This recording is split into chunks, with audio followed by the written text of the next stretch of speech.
she studied that for over 3 decades. This research on children is studied to have the same effect on neonates, on newborns. And it's even clearer to see in them because they're so small and they're brand new, just growing. So all the interventions that are done on them, they have immediate feedback. You can see it right away. So that's why we're going to be looking at neonates today. Neonates, newborns today. So in the past 10 years, research has been done at Penn State University, and they've been studying the effects of physical touch through skin-to-skin contact and also eye contact in newborns. They have found that the ways to measure the effects is looking at physical data from inside the tiny bodies of these newborns. Vagal tone, thermoregulation, breastfeeding attachment, cortisol levels, MRI scans, immune biomarkers, and other measures have been researched and connected to development in neonates. And we're going to talk about those a little bit later too, so don't get freaked out. Research conducted on 110 neonates in a NICU in South Central Pennsylvania studied the ability to cope as measured by examining vagal tone, which is high-frequency heart rate variability. So it's that newborn, their heart rate will speed up whenever they're stressed and it'll slow down whenever they're relaxed, and that's a good thing. You want that change to occur.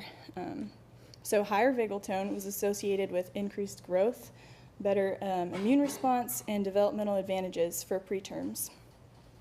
Starting skin-to-skin contact early in life is linked to enhancing stress resiliency and improved health of neonates. That simple physical connection post-birth has been associated with increased thermoregulation and breastfeeding attachment in babies, as well as a decrease in stress response and a lower risk of postpartum depression in the mothers. Salivary cortisol, which is a stress hormone that they can test, is what was measured when looking at the stress response in mothers and neonates.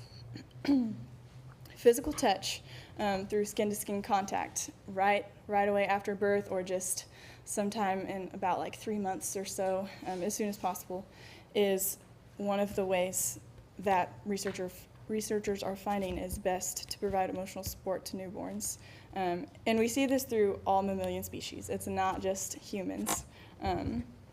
Newborns, especially preterm, so when they're born early, they're at an increased risk for heart failure anytime they cry for extended periods of time because the stress on the body increases dramatically. And their heart's not able to keep up with it. They're working way too hard.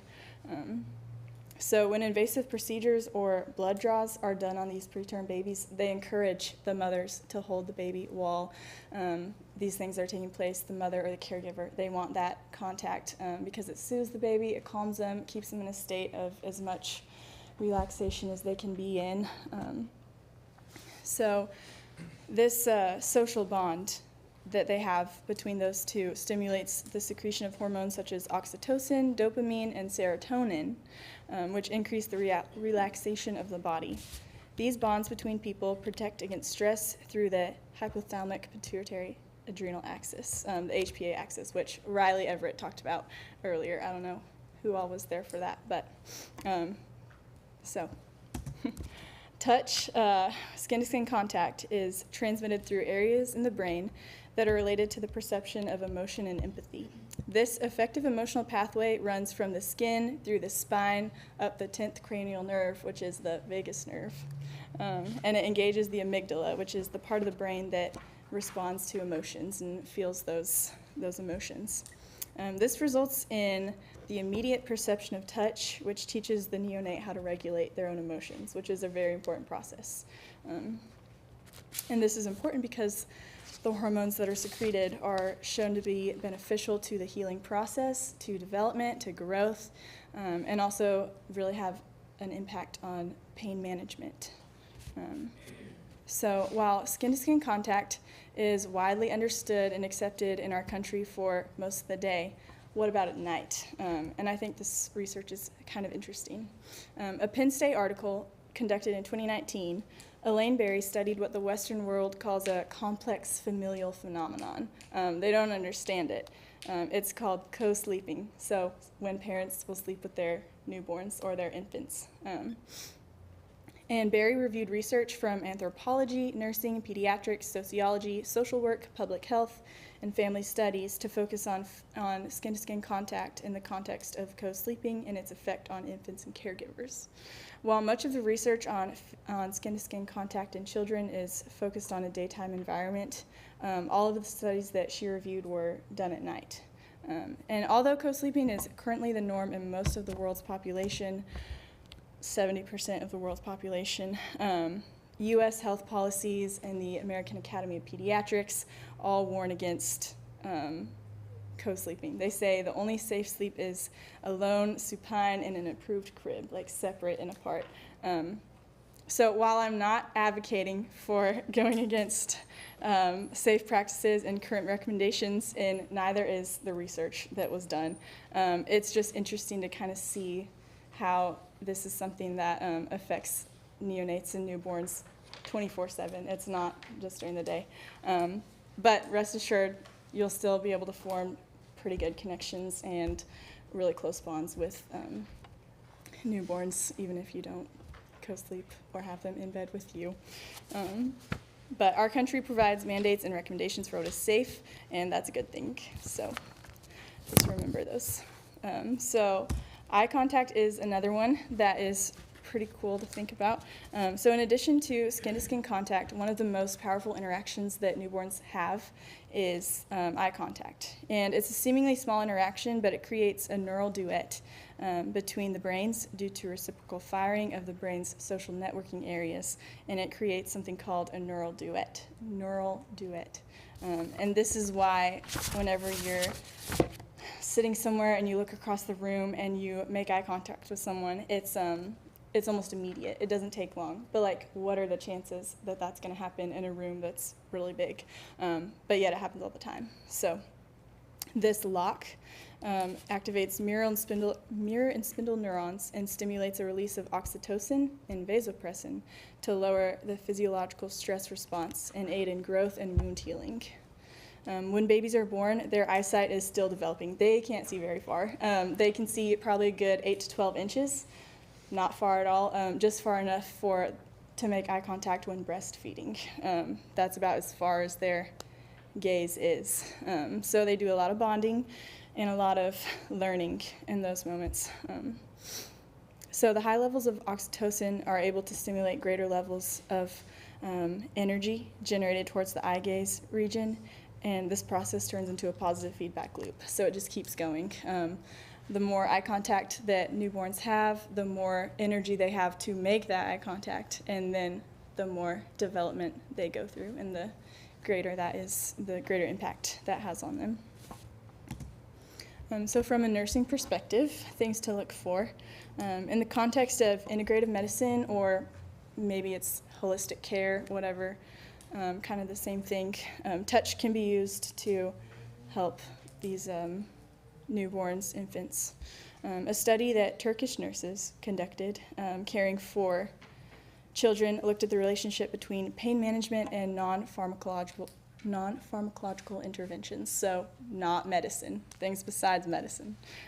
Interventions were used such as repositioning, calming and soothing with gentle massage and touch, warm or cool washcloths, or just a distraction from pain through social interaction and through talking to them. Children that were studied reported partial pain relief whenever the medication was administered and the desired effect took place.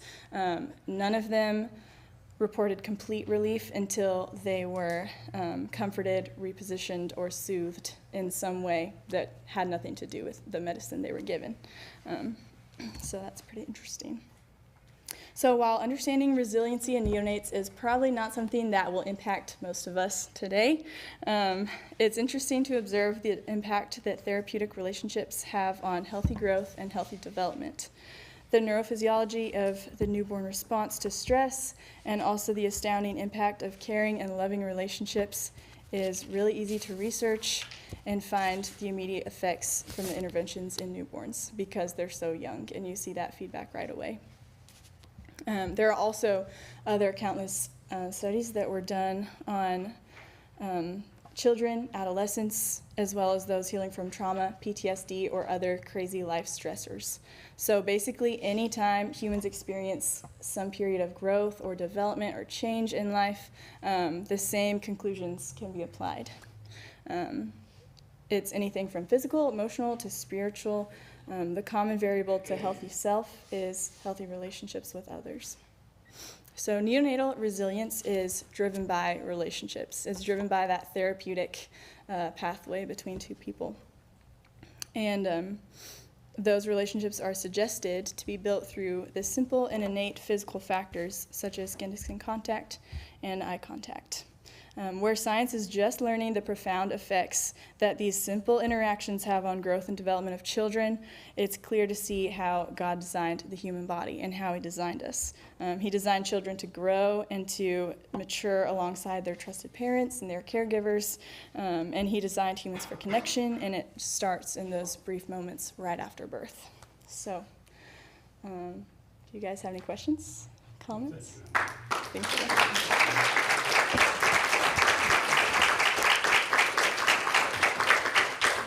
You always get extra credit for cute baby pictures. So you're in luck. Hannah, do you have any questions? So the physical touch, well, first of all, I think that you did a really good job in this situation. But when you were talking about physical touch and specifically at night, the co-sleeping, I didn't realize that like so much of the world did that, because I've always heard that babies are supposed to be by themselves.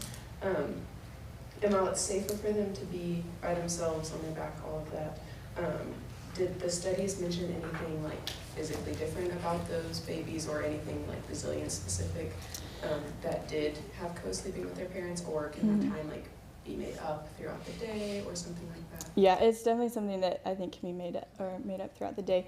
It's like a risk-benefit ratio, and the researcher even noted, she was like, this is not something that we need to change. Like, there's still, sudden infant death syndrome, other things that can happen throughout the night. But it is like, you'll see those effects kind of immediately. So when they're separated, anytime they start crying, it's really hard for them to regulate that and to stop, because they don't know how to comfort themselves yet. And so when they're away at night, they start to cry. They're going to be a little upset until the mom comes or their caregiver comes and takes care of them. But no like long-term effects, nothing like that was found, yeah. No? I know recently, like in our culture here in America, the conversation about like gay couples and stuff adopting children is increasing. Would this research indicate that those children might be like less healthy or less able to reap the benefits that the skin-to-skin contact provides? I did find one article on that, but it was kind of advocating for same-sex marriage and for adoption of kids like that. But it had there was no difference in the research. Same effects, because the ones I was looking at were neonates, so they're just so young. All they need is that physical contact. And even fathers and newborns is same effect as mothers and newborns. Same neurophysiological benefits and same biological impact. So for newborns, there is no difference, at least that they were able to find in that. I'm sure later on down the road we could look at other research, but. Sarah? Mine is kind of related to that, what you said at the end, like the difference between the mother and the father, because kind of immediately there's just an immediate connection between the mother and the child. So I guess my question was if there's a difference between that connection, but I guess I don't know if there was anything like that in the research. Yeah, both are good. And another thing is the benefits that the mom has and the dad, like postpartum depression is a really big thing in mothers. And so the same benefits for the newborn also affect the mothers, same with fathers. So it's just that contact, no matter who it is, some trusted caregiver, parent, sibling, grandparent, it'll be the same. But yeah, thank you. Trying to rule out 50% of the human race. I can tell you from personal experience as a dad and as a grandfather who's now waiting on his second grandchild, that will be born in October. He'll be the co-best baby in the world, I guess. There's a real impact that a father can have, it appears anyway. And we've talked about this in other presentations, but children hear your voice in the womb. They will react to that when they're born. And so the natural mother and father have that probably more immediate bond. And certainly dads do, or at least I like to think they do. So, all right. You talked about eye contact and physical touch, and I was just wondering if you found any articles about talking to your child and if that's also a positive thing. I actually did not. I did not, but I would also wonder, like, even when they're still in utero, or, you know, I would want to look into that. So I did not find any, but I need to look into it. So, interesting. I thought about speech as well, and also color. They respond to color, There- shape, so. Okay, there are studies done that show the effects of COVID, and not on newborns, but on like preschool age kids, kindergarten. They have a really hard time with speech and even with eating. They don't understand, like, they can't figure out how to, you know, move their mouths the right way to make all those things work because of masks, or that's what they think it was. So I'm sure, like, speaking also has some effects down the line. Yeah.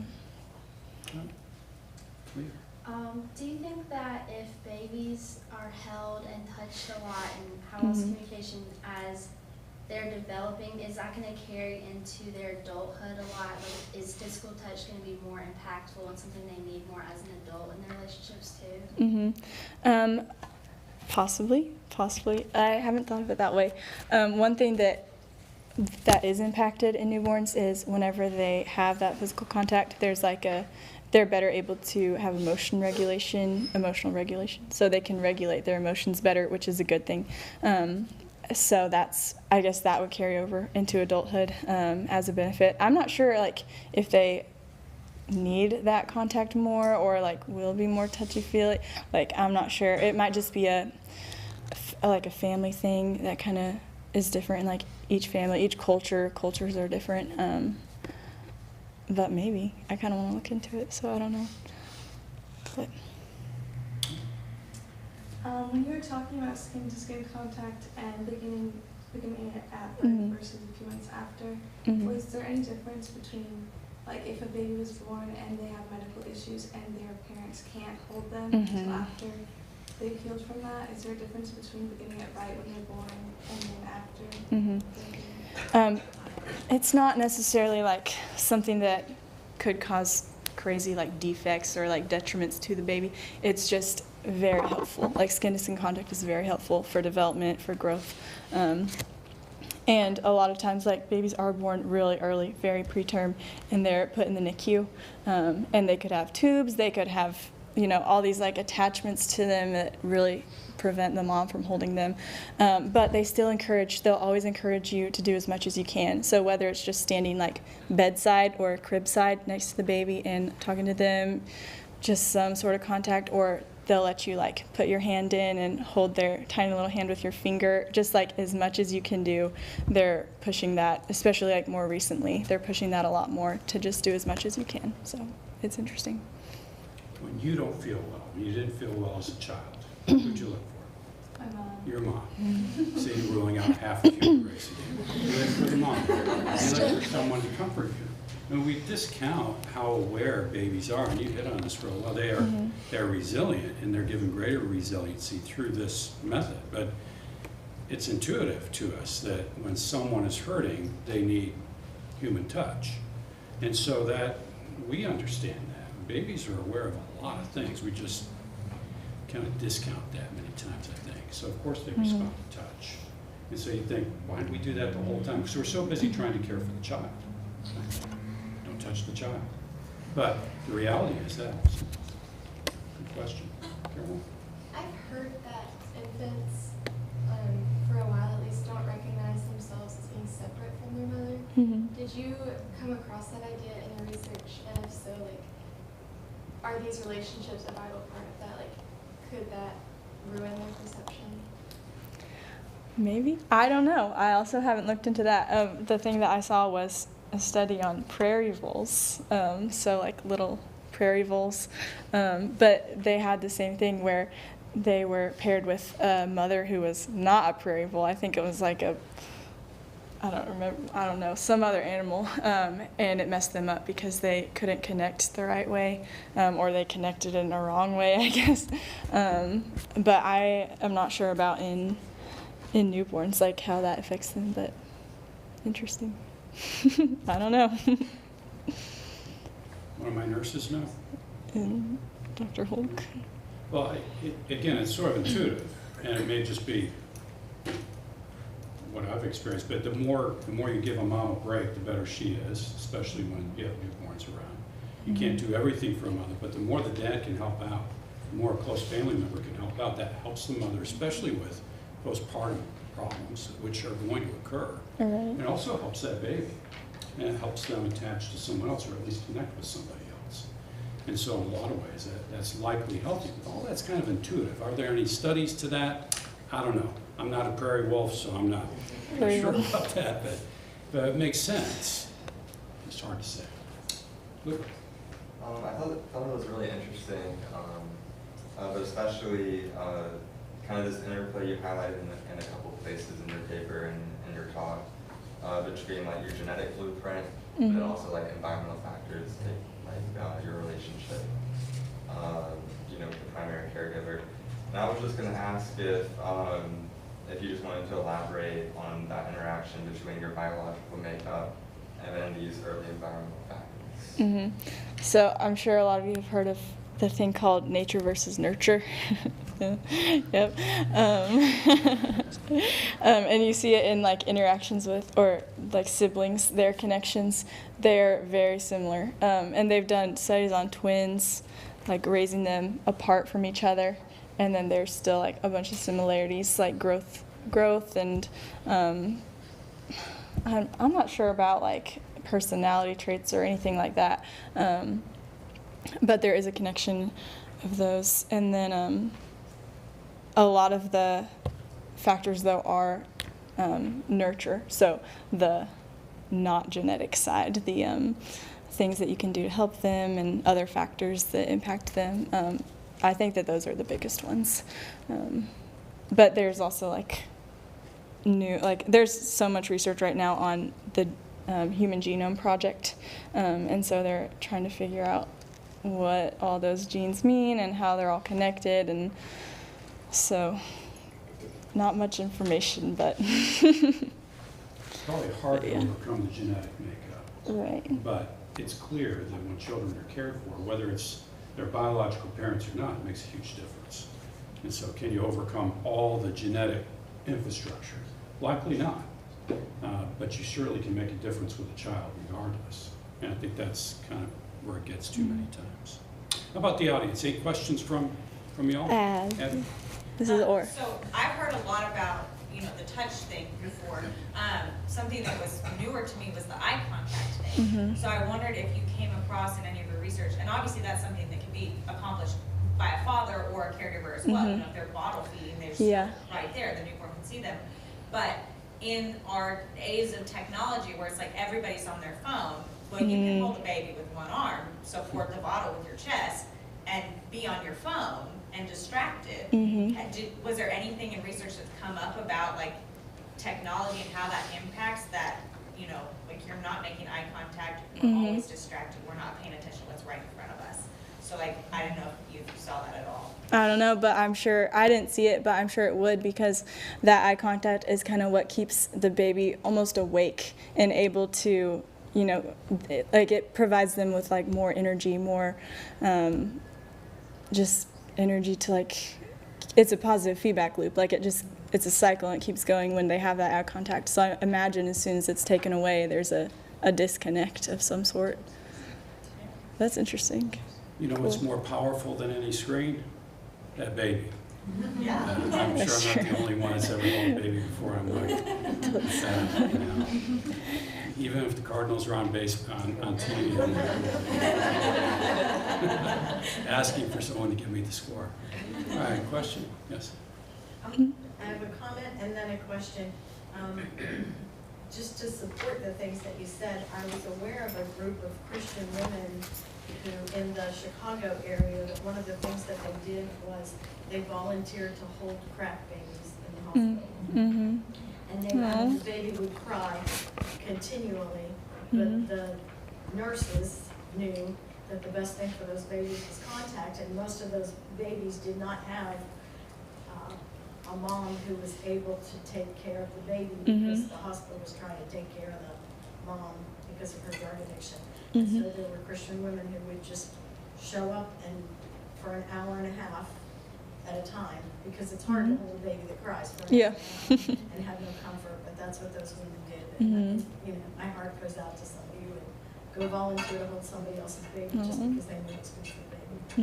But the second thing was, did you want to share the results of what we know about the Romanian study that you started off with at the beginning? What happened to all those babies?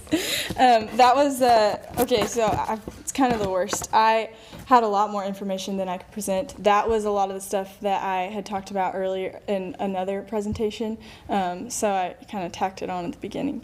But they, a bunch of those Romanian orphans were adopted by British families. The majority of them were adopted by British families, and they followed them like throughout their whole adolescence and did studies on them. And a lot of them, the ones that were identified as resilient or able to overcome that adversity, were the ones that had stable families the entire time. And it may have been like starting at 4 years old or starting at 8 years old, and it didn't really matter. Like resilience is overcoming adversity. So those kids like went 8 years, say, like in bad situations, not getting what they needed, but then they started with a family in Britain who was taking care of them the right way, and they were able to overcome that. And they still had like, you know, maybe learning difficulties or trouble like interacting in social situations, but for the most part, like as long as they had that connection, they were good. So, let's pick it up. I love the topic. I think it's so timely because of, like Kathleen said, the opioid epidemic is so out of control right now. And we have all these babies born with NAS, neonatal abstinence syndrome, and they have found in research that those babies that are held by those neonatal cuddlers, as they're called, do better and are able to be discharged from the hospital more quickly, like 6 days early, because they are held and given that touch. Yeah. So it does lend to your topic of resilience. Thank you. Yeah. Anything else from the group? Ms. Amos? I really liked your presentation. Somebody already asked the question that I had.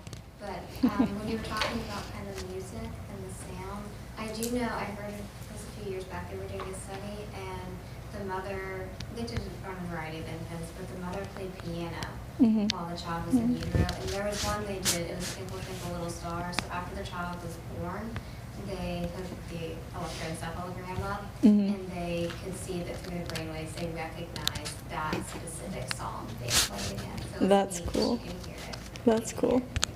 Okay, interesting.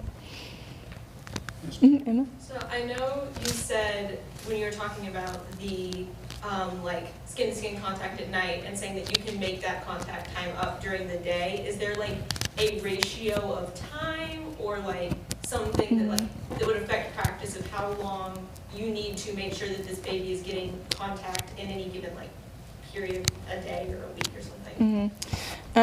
I'm not sure how much would be like best practice, but less than 3 hours for every 12-hour period is supposed to be where they have problems. And that's when the like emotion regulation or emotional problems take place, and breastfeeding attachment or like nutritional deficits take place because they're not getting what they need. So I think it's just kind of it probably depends on the child too. I've never had kids, but I'm sure it depends on that. I'm sure there's a lot of factors, but I know that what I saw was less than 3 hours is where it starts not being good. But, Anything else? Back through the panel. Anything else, Luke? Yeah, Caroline? Howard, got your question answered. Miss Trick took my question. Did she? Yes. We'll The knock her worst. knees out later. Sarah, someone can cuddle her and take care of her. No? I just think this stuff is a good scientific endorsement of the institution of the family that God set up when He created the earth. Mm-hmm. I like what you said at that, tying into our faith and stuff. Mm-hmm. Yeah. Thank you. Well, what do we know about kids? And you all probably took this for granted. That families are the best stabilizers and supporters of children, and from the moment they're born. And so we do take that for granted, an awful lot. So it's hard to make up for a natural mom and dad. Sometimes that happens, and we have people that adopt children, and they substitute for that natural mom and dad the best they can. It's never going to be 100%, but boy, they make a huge difference. And some in here have done that. So, yeah. Mm-hmm. All right. Kathleen, Jesse. I was going to say, I think too, daycares compared to finding someone else who can take care of your child, like when you have, I remember when we were younger, I mean, when money is tight, it's really better to pay somebody else that you know to spend time with your child than it is to send them to a daycare center when you have 1 adult to 8 babies that are in cribs. And so just, you know, as you all are getting, you know, going off and getting married and having children, remember it's better to find a human being that is in a home that can give attention to your child. Or if you find another mother who could use some extra income, who has extra arms and can pay attention to your child, than an institution with your babies. And daycares and school systems are a touch-free zone from preschool on. It's like keep your hands to yourself. You learn about your personal bubble. No one's supposed to enter it, even though they do. And then there's like, you'll go on a little walk, and they'll have this really long rope that you're like gonna hold on to as you go for a walk. So like holding hands is replaced by a rope. Sharing toys is replaced by just giving everyone their own box of crayons, their own everything. So yeah, and you'll see the effects too. So that's interesting. Well, thank you very much, Emma.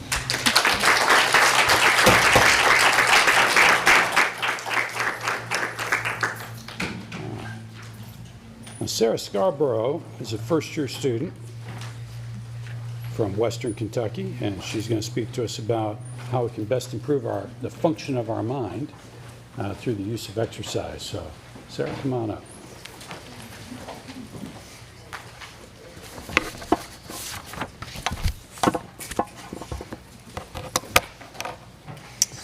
Okay, so I just want to thank you all for being here tonight and for taking time out of your evening just to listen to all of our presentations.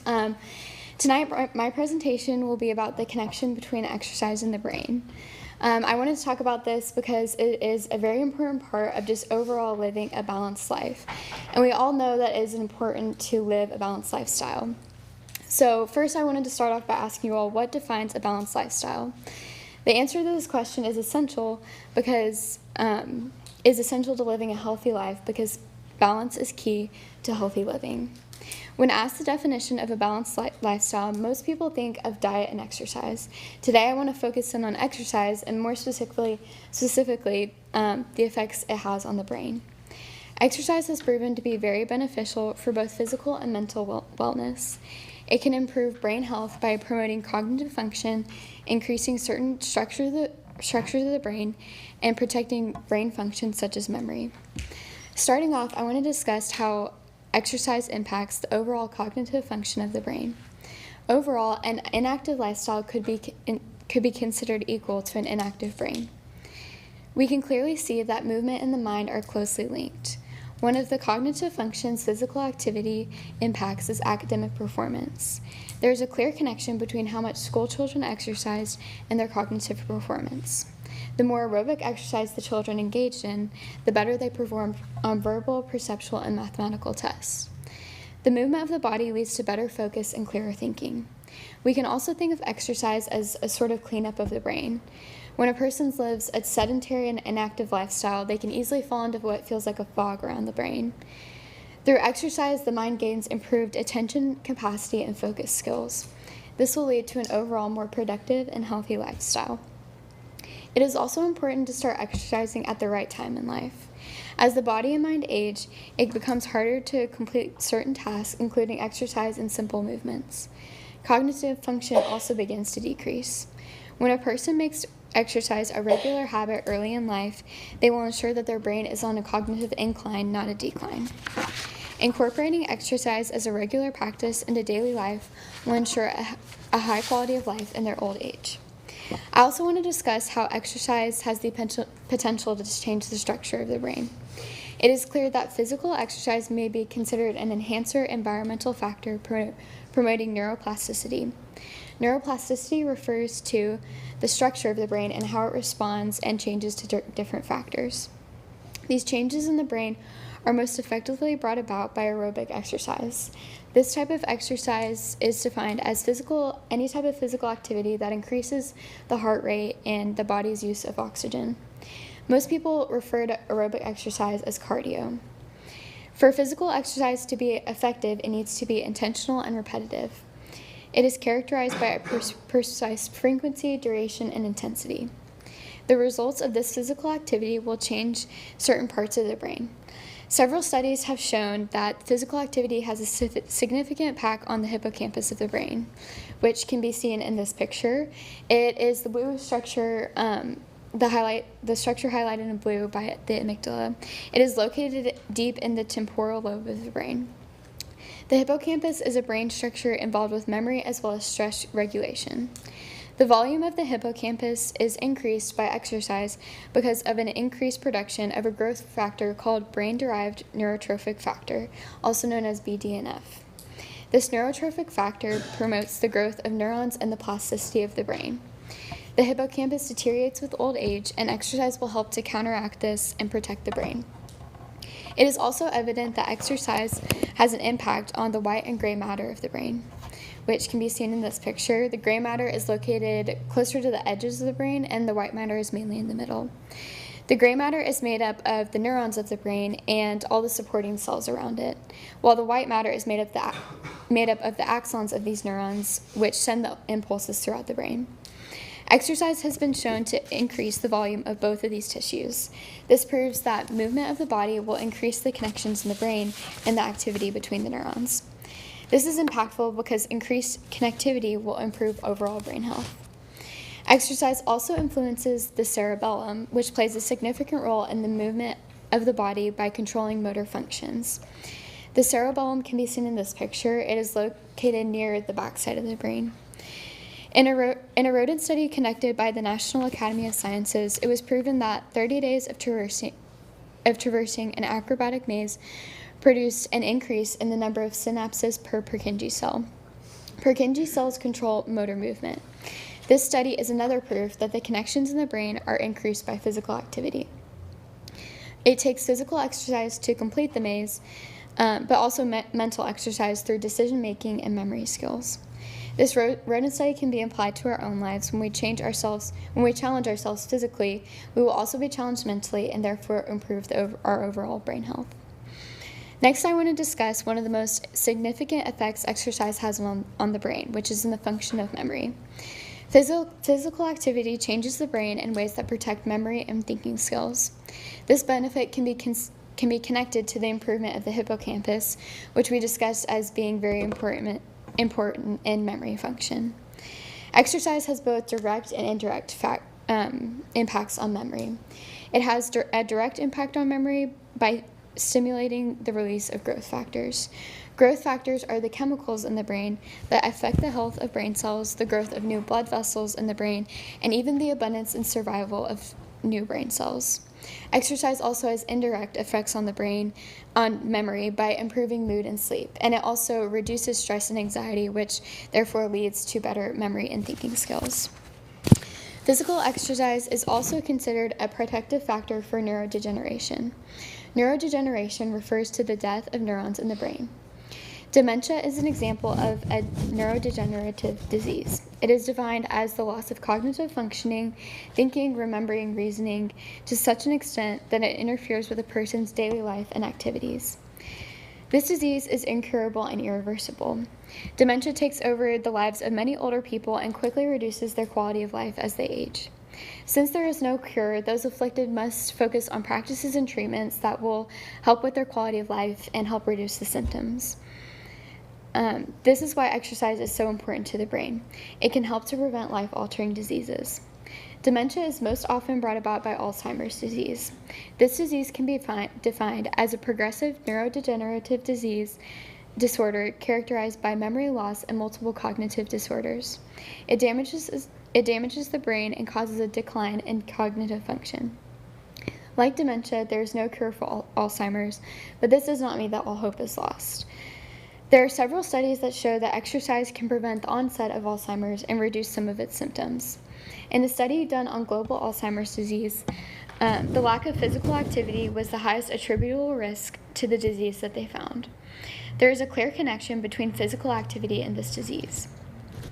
Overall, it has been found that the risk of Alzheimer's disease can be decreased by 28% and 45% with exercise. In several trials completed by a group of professors at Duke University, the connection between exercise and cognitive function was tested. The results showed improvement in attention and processing speed in the exercise group, and also executive function and memory improvement.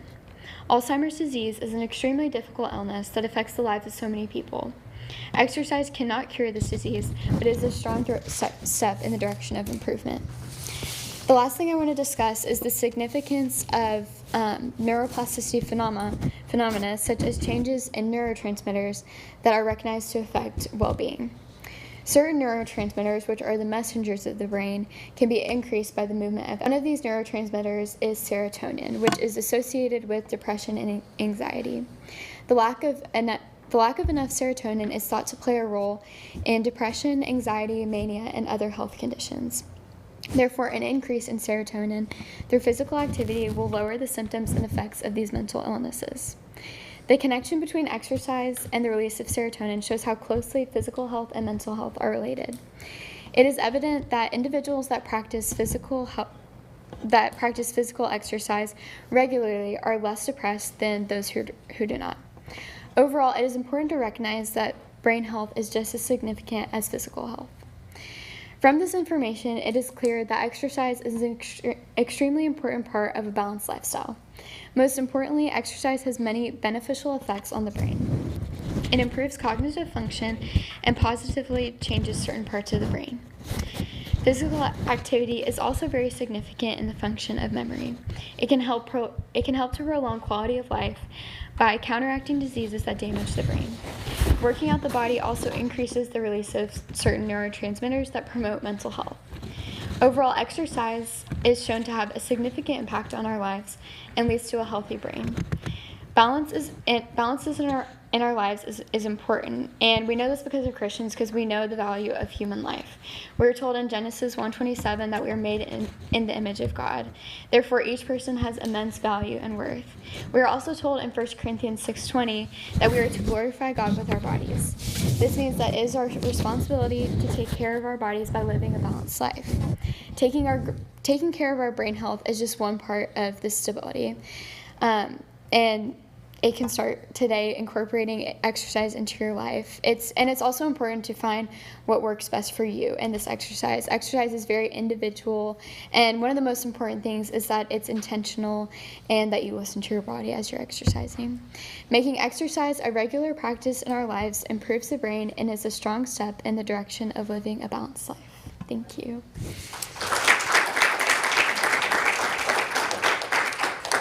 I knew you'd do it. Now I'm going to walk home from Chicago.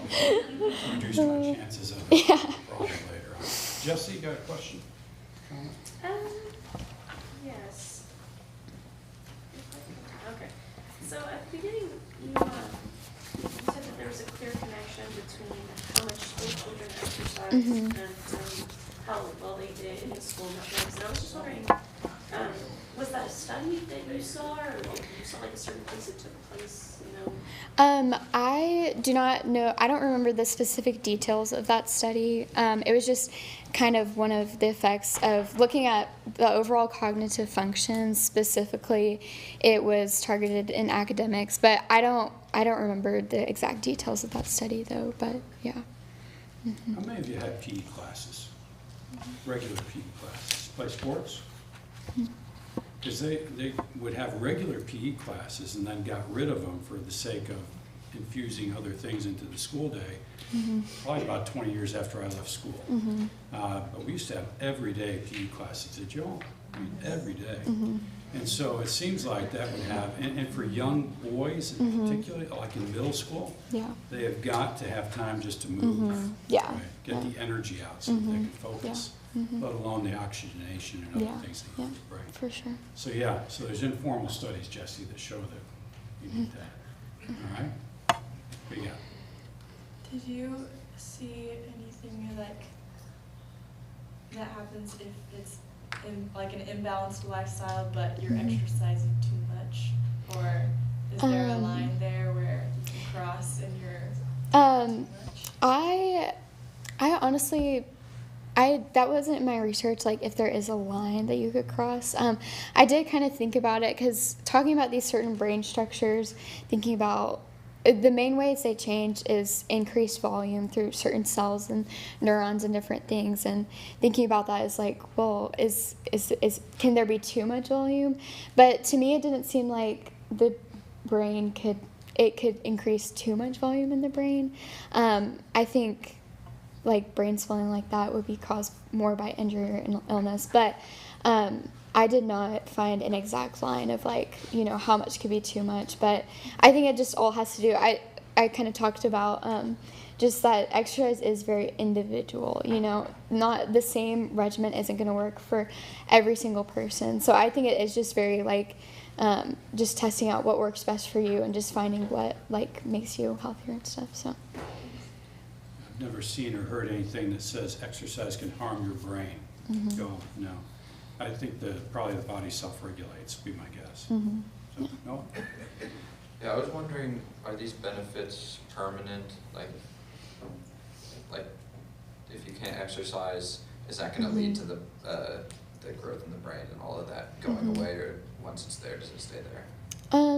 I'm not exactly sure about that, like how fast a decline would be if, you were keeping up a really good regimen of exercise and then all of a sudden we're just not doing it anymore. I don't know exactly, how fast that would happen, but so I don't know exactly like if it would go away. I assume that a lot of the benefits would stay for hopefully a while, but I could see where, as you begin to decline in that exercise that, like different functions would begin to decline too, so. Yeah. Can you lock in your gains? That's what you're asking. If you physically exercise, you see that in different ways, right? Some of us are just physical specimens, right? But you bulk up, how long does that stay? Well, as long as you keep that tension in your body and you exercise. It's not going to stay forever. And so I think it's like a lot of things, it would seem to be. So start young and stay consistent. Hannah?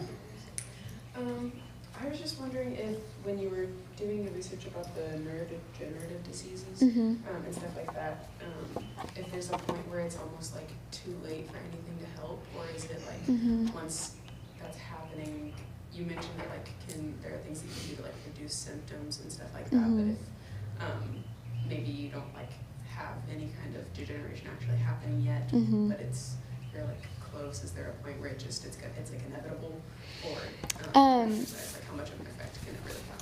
Yeah, I don't know an exact point with that, like when it wouldn't be having an effect anymore. I think overall most of my research just showed that things like Alzheimer's, like there is no set cure for it where it's just going to completely go away.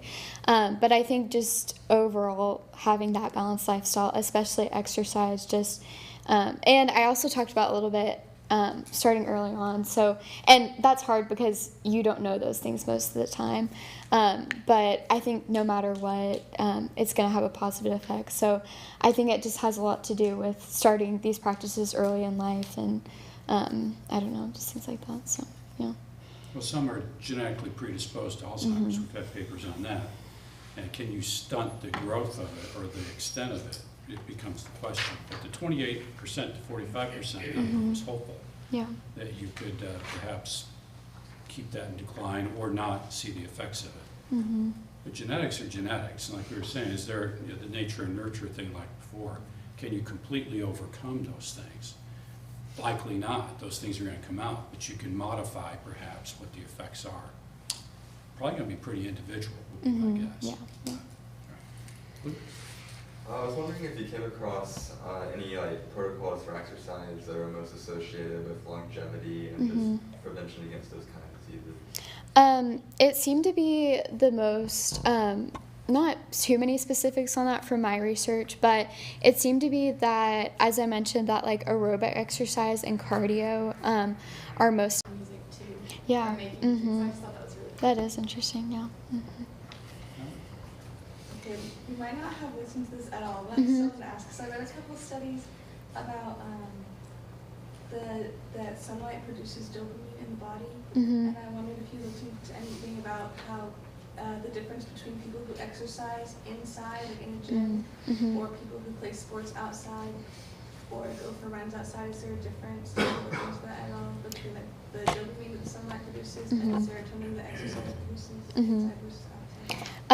I didn't look into that, but that is really interesting. And dopamine is one of those. So, like, I focused on serotonin just because it was very closely related with mental health. But it was shown that there are other neurotransmitters that are produced with exercise, dopamine being one of those. So, I could see. And then helps you sleep better, which also helps you. All these positive effects, and everything leads into another. So, yeah, it's interesting. But again, so much of this is intuitive, isn't it? I mean, you kind of sense that. And anybody that's ever taught or learned before knows I need a good night's sleep before I take an exam, right? Especially if finals coming up. And you know that exercise helps you sleep better. I mean, a lot of these things fit together. And so it seems to all make sense. It's nice that there's some science to back it up. But I think that's what spurs the studies, too. Is there an actual link here? How about from the group? Questions? Ashley? First off, I think you did a wonderful job.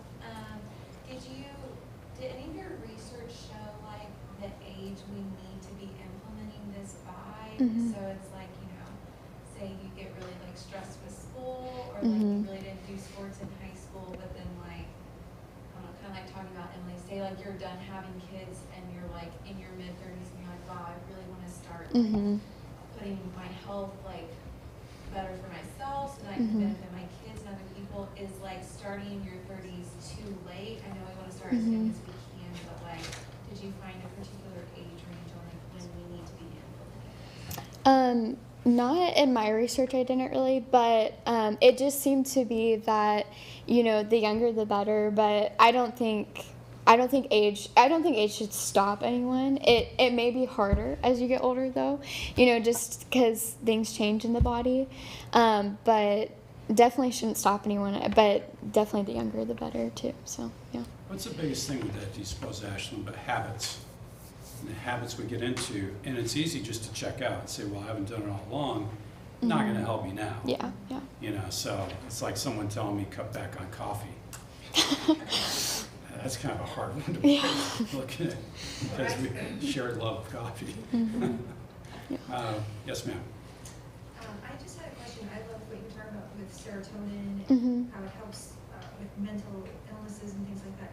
I was just curious, with so many patients taking selective serotonin reuptake inhibitors, like Prozac, for instance, I was curious, are they able to like implement, or did you find any research about exercise? If they implemented this exercise now, once they're feeling better on this medicine, they're able to get out of bed and exercise.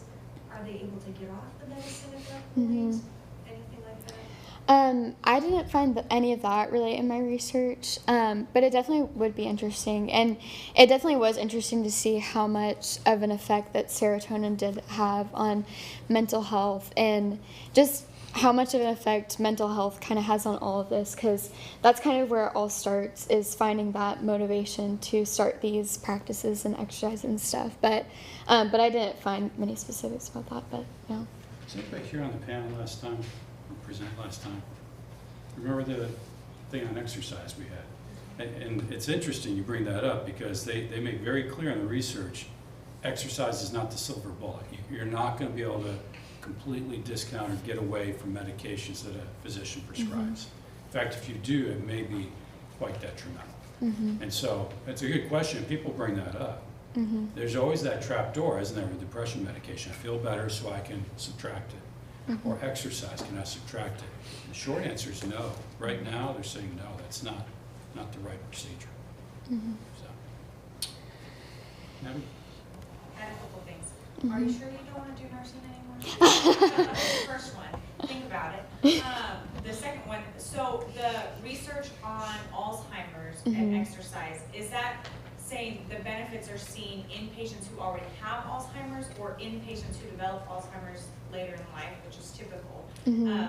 That they assess what their exercise habits were Mhm. earlier in their life, and so then they see an effect? Mhm. Or these patients are actually participating in exercise routines, and if so, what are they doing that's aerobic exercise? Because a lot of times Mhm. it is older patients, so I just was curious, what kind of exercise they were participating in. I do not remember the specifics about if these were patients that already had Alzheimer's or not. I think there was, because there were a couple of different studies I looked at, so I think there was a mix in those. And the different types of aerobic exercise definitely varied, but I can't remember the specifics about that either, like what exactly the exercise they were doing. There's a lot of things under that umbrella that you can go into, but yeah, I don't have those, but yeah. By nature, I'm suspicious, and so when I read a number like 28% to 45%, Mhm. it's going to be the decline or the likelihood you're going to decrease. In Alzheimer's, how do they know? I mean, if I've exercised right along and I don't have Alzheimer's by the day I die, does that mean the exercise took it away, or was I just not genetically predisposed to get that?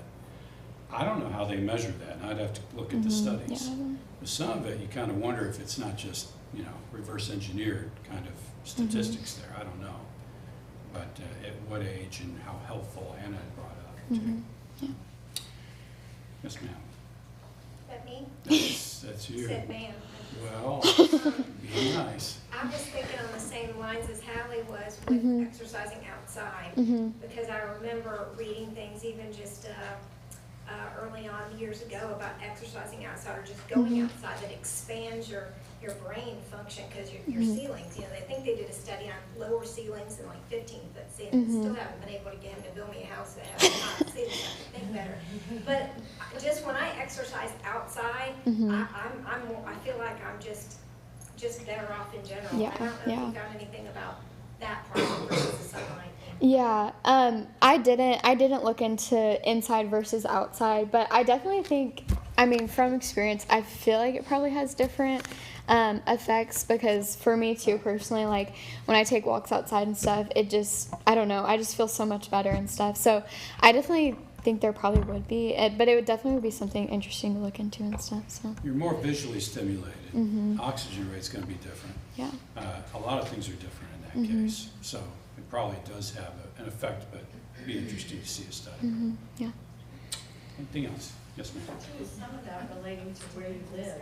Mhm. I mean, I spent the vast majority of my youth until my 20s up north. Mhm. And when it snows 8 months out of the year, Mhm. you don't get out to exercise as much unless you're a downhill skier. Yeah, yeah.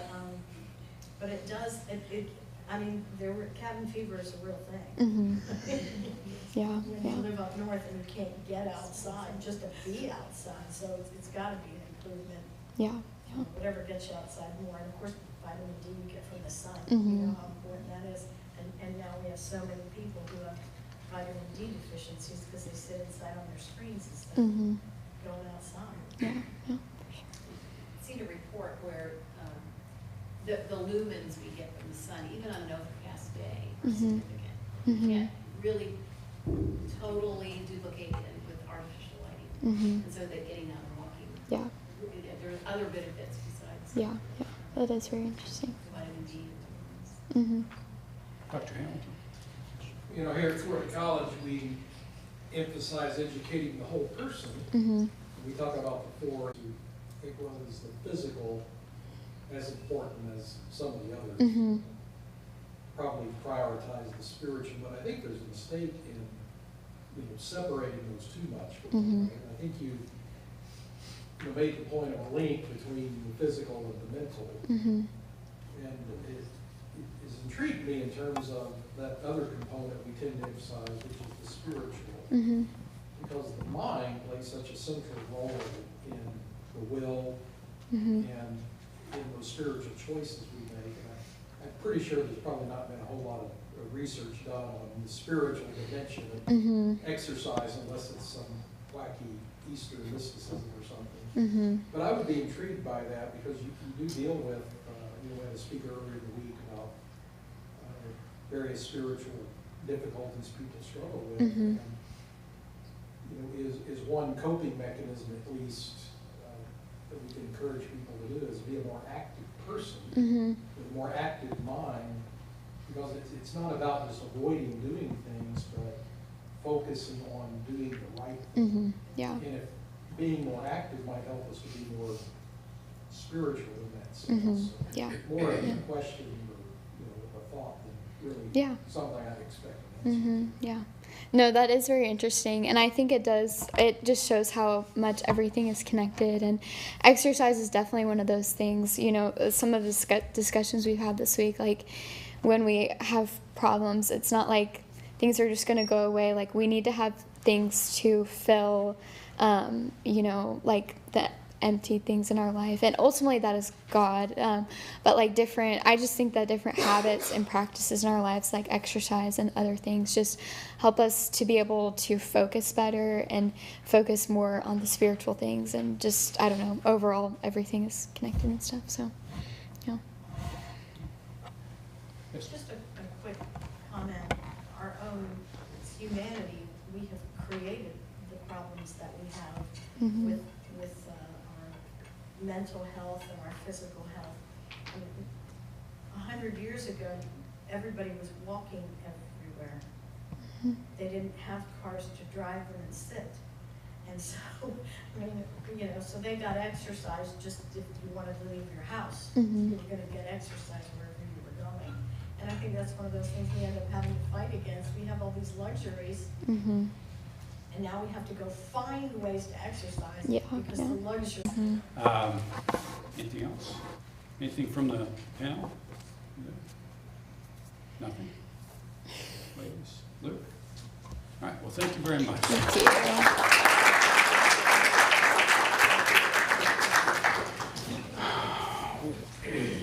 We have a third presentation tonight, and that is a presentation by one of our, I was going to say good Texans, but they're all good Texans, aren't they?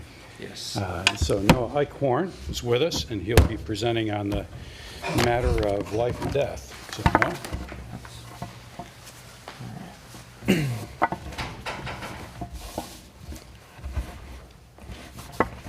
Abortion is one of the most polarizing issues in American culture and politics.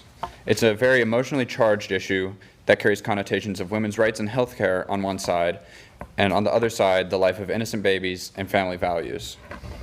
And the underlying thought behind the idea of abortion is also very complex and multifaceted. So, of course, it's difficult to focus on on a single aspect of the issue, but for the purposes of this paper, I'm going to focus on the utilitarian approach to abortion. Put simply, that approach says that abortion prevents the suffering of the innocent. Many people who are pro-abortion hold the belief that abortion should be permissible and that it can even be a good thing because it serves to eliminate any possible suffering from a baby's life before it is even born by extinguishing that life. A pro-abortion utilitarian would say that abortion can prevent a child from being born into poverty, into an abusive home, into a life full of disease, into a life with diminished mental or physical capacities, into the foster care system, or into a world of pain and suffering. A pro-life philosopher named Christopher Kazor says that this argument sees abortion as a way to act in the child's best interests.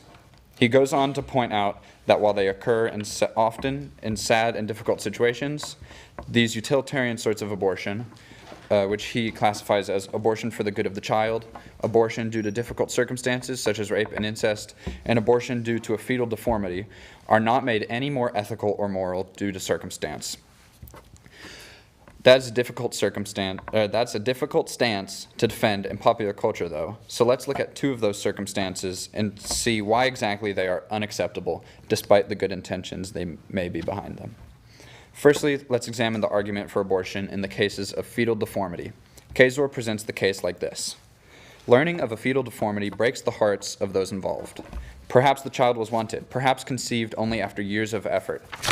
Now the human being in utero, perhaps already named, turns out to have Down syndrome or an even more serious mental or physical handicap. Abortion in such cases is sometimes argued to be for the child's own good. This is seen by some to be an honorable approach to the issue. One could say that it's merciful to prevent a child from being introduced to this world of pain and suffering without their full capabilities or with a possible painful, debilitating condition. But who are we to make those judgments? We are not in the position to choose when one should live and when one should not. And while this certainly can be heartbreaking news for a family, while it is true that some conditions cause a child to live in pain or to face an early death, and while it can present unexpected difficulties and burdens for parents, siblings, families, and the child themselves, no human has the right nor the authority to make this decision. Job chapter 1, verse 21 says, "Naked I came from my mother's womb, and naked shall I return there. The Lord gave, and the Lord has taken away." Who are we to decide what makes a man's life worth living? And once such a right has been seized by men, where can we draw the line? Disabled human beings have the same moral worth as human beings that are not disabled, and to act otherwise is a cruel and ridiculous denial of the very purpose one purports to have in this utilitarian argument. Now let's examine the argument for abortion for the good of the child. Kazor presents the argument by explaining that some would justify an abortion due to an estimation of what his or her future holds. He explains that we as humans are not in any position to make such a decision. Being finite beings, we cannot know what the future holds for us. And again, being human, we do not have the authority to make this decision. We are in no position to know what the future holds, good or bad. And to support this idea, Kazor presents the following story. Consider the situation of a father suffering from syphilis and his wife enduring tuberculosis. She finds out that she is pregnant with their 5th child. Of the other children, the first is blind, the second died, the third is deaf, and the 4th also has tuberculosis. Abortion could be seen by some as almost a duty in light of such circumstances. Imagine further that the mother has a crystal ball through which she can see some but not all of the future. She finds out that her son, if born, will grow up in adverse circumstances, will endure serious depression, will deeply love someone who does not return his love, and eventually will become entirely deaf, an especially difficult burden due to his passion and profession as a musician. This sounds like a difficult life, full of pain and suffering that would have been unnecessary were the mother to receive an abortion, but that doesn't make it ethical. The child that I just described in Kazor's story turned out to be Ludwig van Beethoven. Beethoven was a man who had an immeasurable impact on the world. He was a brilliant mind who impacted numerous lives and achieved unparalleled success. But some would argue that to prevent the suffering he faced, an abortion would have been the moral and maybe even the expected decision to achieve the end of preventing suffering in his life. Kazor presents this statement to conclude the response to these arguments. Intentionally inflicting an actual present and greater harm, such as taking someone's life, cannot be justified in order to prevent possible future and lesser harms. So I wouldn't say that I've given a satisfying response to these problems of abortion, but I hope I've dealt with it adequately and settled the issue somewhat in y'all's minds. And now for the purpose of the continuing research, let's consider this issue answered until maybe the questions portion. Many pro-abortion people may understand the logic of these arguments. Maybe they even would agree with them on a philosophical level, but some would level a question against Christians who believe this. It can easily be imagined that some such person would offer this retort: I'll grant you those arguments, but your beliefs are inconsistent. How can you believe so strongly in the preservation of a fetus's life when you believe in a God that created a world that includes evil? This is an accusation that has been leveled against Christians consistently for centuries. How could a loving, just God create a world that has such suffering and command his followers to love and pursue good regardless of such evil? In this context, a problem of gratuitous evil, I feel it is appropriate to examine the problem of suffering of the innocent in our fallen world. Fyodor Dostoevsky presents a particularly strong version of this argument in his 900-page novel, The Brothers Karamazov. One of his characters, named Ivan, presents his reasoning behind rejecting God. Ivan argues that a truly loving, caring God would not allow the suffering of innocent children in his world. Ivan even concedes that adults, while not necessarily deserving of all the suffering that they face, have sinned and thus separated from God, but innocent children have not done so. Ivan gives the following heart-wrenching example, and that vividly illustrates the true emotional problem that he faces. He says, "Imagine, a mother stands trembling with an infant in her arms. Around her, the Turks who have entered. They contrive a merry little act. They fondle the infant, laugh in order to amuse it. They succeed. The infant laughs. At that moment, a Turk points a pistol at it, 4 inches from its face. The baby boy laughs joyfully, stretches out his little hands to grab the pistol, and suddenly the artist pulls the trigger right in his face and smashes his little head to smithereens." Ivan presents this horrible and moving account of the evil that is present in this world, and he asks why this evil is permitted to affect the innocent. Why did this infant have to die, and why so cruelly? Ivan doesn't understand, and he cannot believe that a loving God would allow this in his creation. Ivan states that he does in fact believe in God. He believes in God, but it isn't God that he doesn't accept. It's just his ticket that Ivan most respectfully returns to him. Elsewhere in this same work, Dostoevsky provides an answer to Ivan's critique. The character of Father Zosima, an old monk who dedicated his life to God, provides this counter. Early in the novel, there is a scene where Zosima speaks with some women from the town. One woman tells Zosima about her infant son who had passed away. Zosima feels compassion for the woman and consoles her, saying, "Weep not, for your infant is now with the Lord in his assembly of his angels."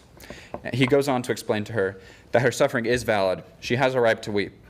But he advises her to be not consoled and feel no need to be consoled. Be not consoled and weep. Only each time you weep, be sure to remember that your little son, he is one of God's angels, looks down at you from up there and can see you and rejoices at your tears and draws God's attention to them.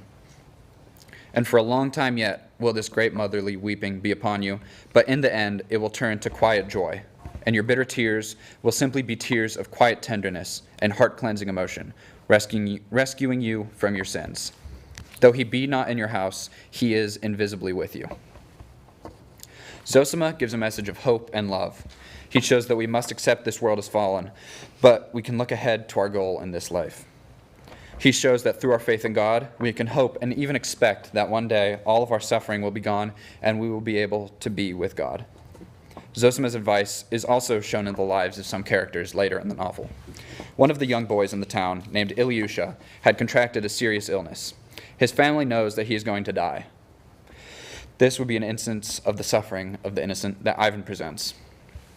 Ilyusha's suffering is heartbreaking, but through Dostoevsky's writing, we can see Zosima's advice. It hurts to see the pain that this suffering inflicts on the young boy's family, but through his suffering comes something great. Ilyusha's friends come to visit him. They sit with him and they console him and they help his family. One boy in particular, named Kolya Krasotkin, sees a great change in himself because of this suffering, though. Kolya had previously been a prankster, and he did many disruptive acts to the townsfolk solely in order to elicit a reaction. Through Ilyusha's sickness, however, he realizes what is important, and he begins to use his talents for better goals. While this suffering may be horrible, and while it's especially difficult to observe in the life of an innocent child, God can still mean it for good. The classical answer to the problem of evil is that God has a greater good in mind. That a certain evil may be bad, but that its presence allows for a greater good to be in the world. Just like in this instance with Kolya. Ilyusha's sickness is terribly sad. It is not fair to his family that he's sick and dying, but God can use instances like these for good. To this, I would expect Ivan to say something like the following. Yes, maybe God can use evil for good, but it should just be evil that affects those who have already sinned. Why should this evil affect the innocent? They have not yet sinned and fallen away. Why do they deserve to suffer? And honestly, I don't know. I agree that the innocent don't deserve to suffer, but they do. I don't think I can sufficiently explain this problem, but it is important to keep in mind that because of sin, the corruption of this world is ubiquitous. And it is also important to note that this evil will not go unpunished. We must believe that God has a plan that he will provide justice in the future. We must believe the Bible when it says, "Vengeance is mine, I will repay, saith the Lord," in Romans 12:19, and when it says, "For there is no respect of persons with God. For as many have sinned without law shall also perish without law, and as many as have sinned in the law shall be judged by the law," in Romans 2:11-12. Horrible, evil things do happen in this world, but this world is not our home. We are fallen people, and we live in a fallen world, but we have the chance to be. My villages and cities were destroyed, my people shelled day in and day out, some of them brutalized beyond imagination, and I could not imagine God not being angry. Or think of Rwanda in the last decade of this past century, whether 800,000 people were hacked to death in 100 days. How did God react to the carnage? By doting on the perpetrators in a grandfatherly fashion? By refusing to condemn the bloodbath, but instead affirming the perpetrators' basic goodness? Wasn't God fiercely angry with them? Though I used to complain about the indecency of the idea of God's wrath, I came to think that I would have to rebel against a God who wasn't wrathful at the sight of the world's evil. God isn't wrathful in spite of being love. God is wrathful because God is love. Wolf's experiences show the intense evil that is present in this world, but his thoughts and devotion to God show the solution: God's love. Some would say that God does not exhibit love because of God's wrath, like those who would object to his morality due to his commands of the Israelites in the Old Testament, for example. And some would question where God's love is, like those who would present the problem of the modern suffering of the innocent. But both objections are framed from a human point of view. God, being omniscient and omnipresent, has a purpose in mind, and he's not on our timetable. Those who commit evil will be punished. God will show his wrath to them through his plan, not ours. Now, you might be wondering how I got here from my starting point of abortion. How does the utilitarian support of abortion relate to the problem of evil that I discussed? I see these issues as two sides of the problem of suffering in this world. Pro-abortion utilitarians aim to remove the possibility of suffering, while Christians can understand the reality of suffering and the temporary nature of our lives here on this earth. While they may not seem extremely connected, I believe these are issues that directly oppose other worldviews, and it's necessary to be able to understand the Christian worldview in order to live consistently. Their similarity is particularly in the regard to the idea of suffering, but generally in regard to the importance of having a consistent worldview that is faithful to the Word of God. I have presented a few difficult problems that Christians must consider to have a thought-out worldview, but they all have one answer in common: God's love. God's love will lead to justice and mercy and kindness. God will judge with the same standard the evil Turk from Ivan's story and the innocent baby that was killed. Some of these arguments attempt to take the power and the authority from God. This utilitarian argument for abortion argues that we have the right to decide who should live and who should die. The argument against the suffering of the innocent assumes that justice must be served on our time because of our judgments, not God's. Ivan's argument specifically denies God because, while many may see it as a viable point, he rejects God's plan, knowledge, and even his love and his mercy. Overall, it's important to remember God's love, but also the power that comes from such a love. God cannot be limited, and we cannot comprehend what his full plan is. Faith is needed to navigate these issues, and we cannot truly understand what his plan is until we are united with him one day, and really even then we may not be able to. If I were to simplify this issue as much as possible, I would rest all my beliefs, all of my reasoning, and all of my conclusions on faith in God. I know that I cannot know anything but through him, and I know that I have not given a sufficient answer this evening, but I suspect nobody could. When it comes down to it, I trust God and in his love, and that's sufficient for me. Thank you.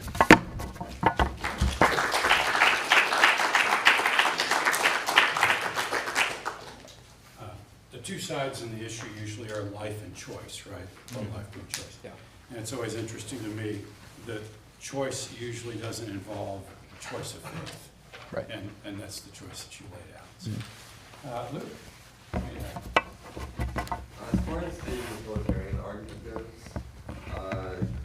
can you speak to like the gene mapping protocols that are being developed in that area, just to predict the actualization of genes and like the probabilities of those turning into like diseases and that sort of thing, and just the pros and cons of those being implemented and used? Yeah, I'm not super sure. I didn't really look into that side, like the scientific side.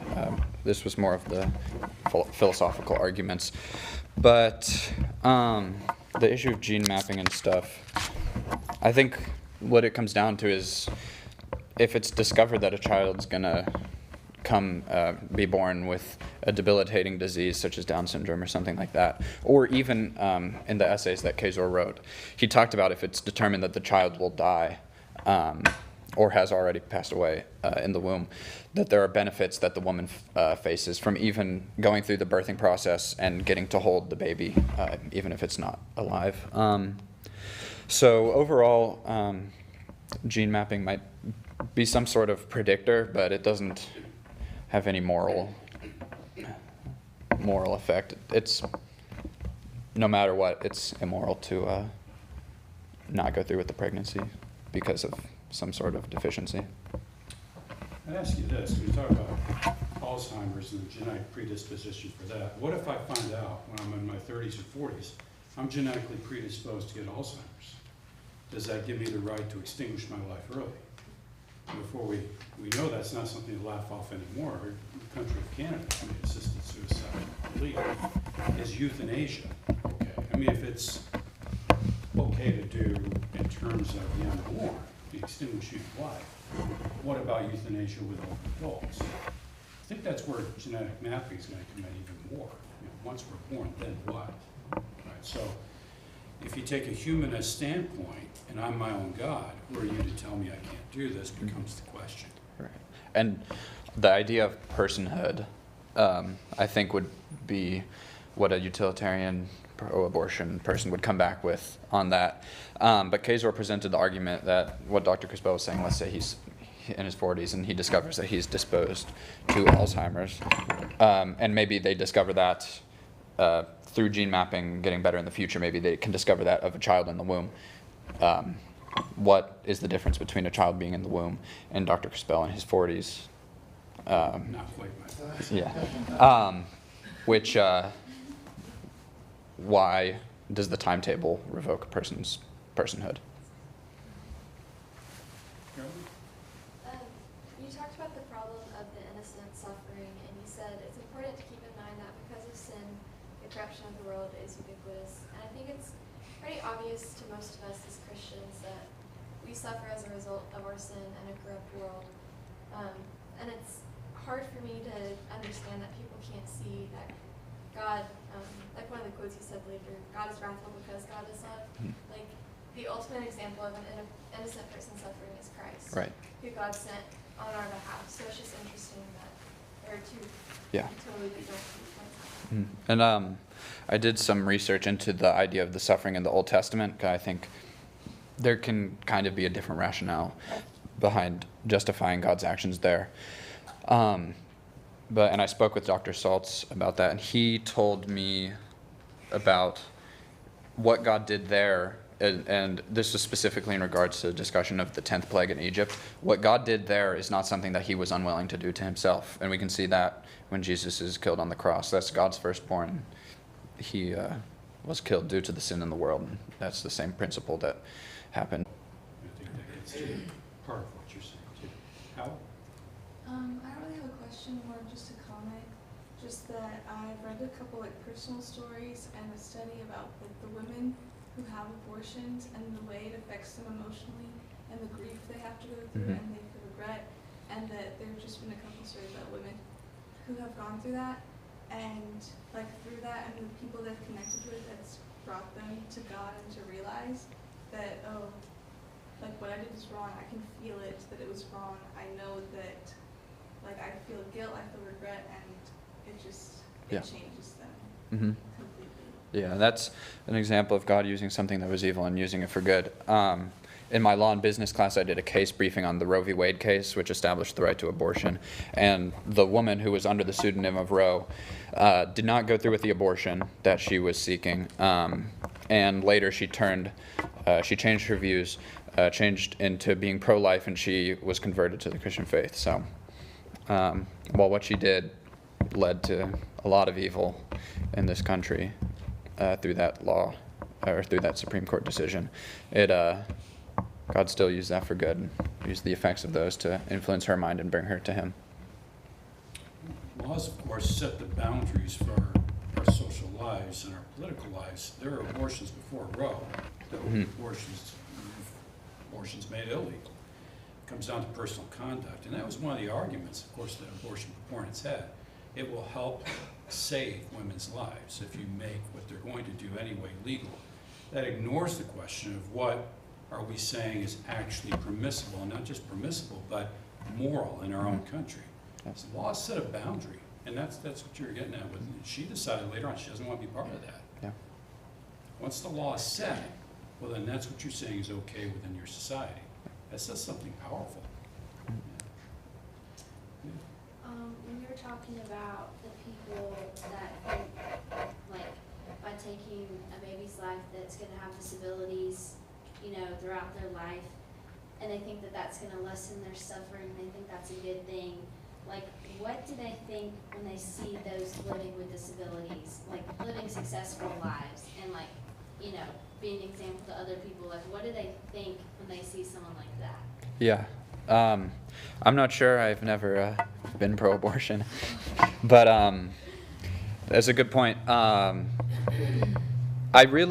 don't think most of these people come at this issue from an idea of cruelty, where they're like, oh, that person is disabled somehow, they're not a person, they shouldn't be alive. I think their true goal, and maybe they've been misled into thinking this, but I think their goal is just to reduce the suffering, and they feel compassion for their child because they know they're going to have a difficult life if they are born with a disability. So I would say they probably just feel compassion if they saw a disabled person living their life, but yeah. On the other hand, they might feel revulsion. It depends on the person. Yeah. I mean, you get into totalitarian societies, they won't put up with people that can't work or can't serve. They're useless people. Mm-hmm. The Spartans are literally the classic example of leaving deformed infants to be killed by the elements. You can't imagine that. And that takes away, can we trust God, that God will care for those who can't care for themselves and help us to care for others? It takes away that entirely. So you get to a good question, but I'd say even in the present, they're not useful. Therefore, it's justified, especially if they don't hold your beliefs. That's pretty brutal. That's not the way we think. So. Yeah, he said modern countries even do that. A bunch of European countries, and specifically Iceland, kind of brag about how they've eradicated Down syndrome from their population. And by that they mean they kill every baby that has Down syndrome that they find in the womb. Which is disgusting, obviously. And then the idea of them not being useful members for society. Maybe they're not.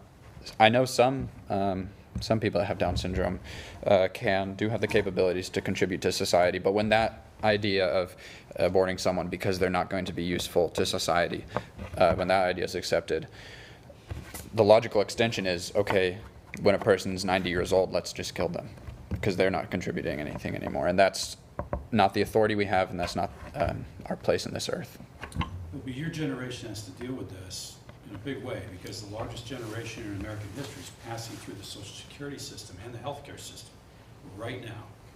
And don't you think there would be questions and concerns, and shouldn't we just not deal with some of this and allow euthanasia and encourage people to end their lives early so that they're not a financial strain on their children? And that's where people go in their minds absent God's truth. And so while it's completely divorced from the way we would think, that's very real to some people, and it's going to be your generation has to deal with it. So, and say what's right and what's wrong, and see what happens from there.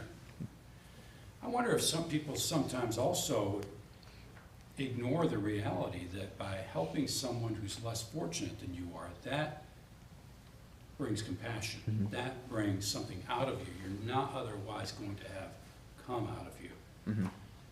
We've known people for decades that have a disabled child, and they say she's the greatest blessing in their lives. Mm-hmm. Other people would see that as crazy. But until you live it, you don't know. And that's what I was getting at when I talked about the story of Ilyusha in Dostoevsky's book, and how through his sickness he enabled his friends to be able to do good deeds and grow from that experience. Jesse? So I have a comment. I really love that you've continued this series on abortion because I think it's very important. I think a lot of people try to overlook it and it's avoided. But I really love that you're doing this series. And when I was reading your paper, you have a lot of really nice lines in here. But my favorite was the question you said, who are we to decide what makes a man's life worth living? And once such a right has been seized by men, where do we draw the line? And it just made me think, because each life is different, but life is still life. And this just means that people are basing what is happy and successful on what humanity views as happy and successful. But they don't consider what God sees as happy and successful. And while I was thinking about the utilitarian argument, I was just wondering if it's getting so much traction because there's been so much debate over when life begins. Because that's obviously a very big problem with this. They're obviously trying to advocate for abortions that happen while in the womb, but they're coming from people who do not believe that that is still life.